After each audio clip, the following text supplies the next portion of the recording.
Hello and welcome to our Christian dating coaching videos.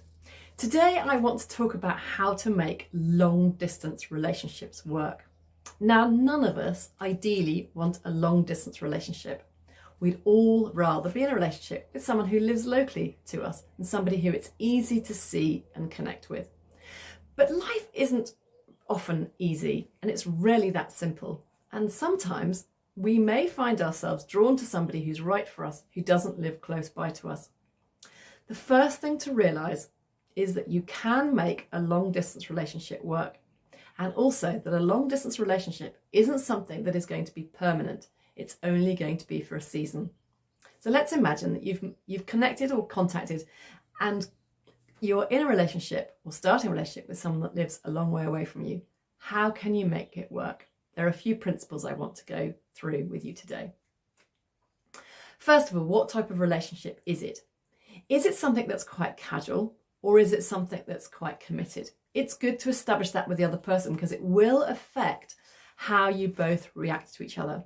If one of you thinks it's casual and more on a friendship basis, and the other one thinks it's more committed, it will lead to differing patterns of behaviour that won't be good for either of you, or certainly not for the one that feels they're more committed. Although it's awkward to have this conversation, it is really important because it does structure how you cope with the relationship and what expectations there are for it. Let's imagine that you've both agreed that you're in an exclusive relationship. You're looking to make the relationship on a more permanent basis, but you're still in that relationship phase. So now you both know that you've gone exclusive and that you're there for each other. So the next thing is be reliable.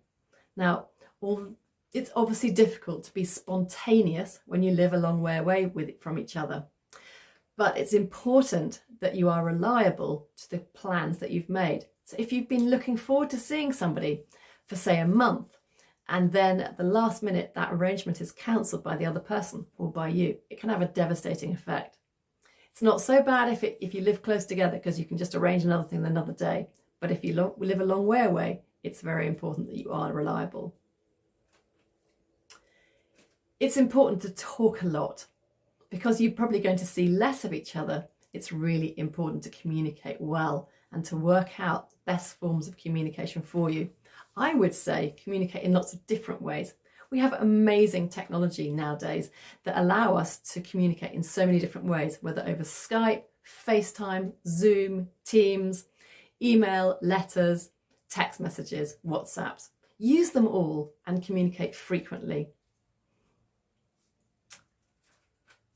Embrace the humdrum. When you have a long distance relationship, it's easy to think that because the times you're together are perhaps less frequent, that they have to be incredibly special. So you always have to go and watch an amazing sunset, or have cocktails, or go to the opera, or do something really special, dress up and go out for a lovely dinner. But that actually isn't the bread and butter of a relationship, and certainly a long-term relationship.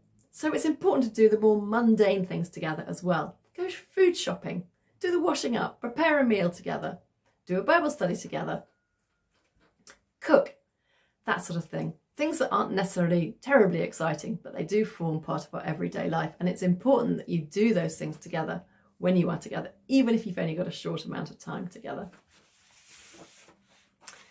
Be realistic. You may feel your relationship is more intense because you're apart from each other. And then when you come together, you've got limited time and you see each other less frequency. But talk about your emotions and what you're feeling. Be open when you're together. Be clear on the end game. Are you both headed in the same direction? Now, obviously, that isn't something you necessarily want to discuss at the very beginning of your relationship, but perhaps set some goals together. Say, in 3 or 4 months, we're going to review where this relationship is going.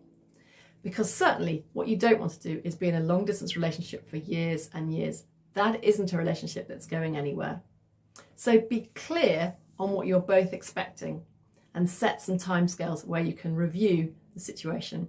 Perhaps it comes to a point where you both realise, or one of you realise, that although you're enjoying seeing each other, this relationship isn't headed the place you want it to go. that might be a signal that it's time for you to end the relationship and look elsewhere. Alternatively, it might be going really well and you might just start to decide to take some big decisions together.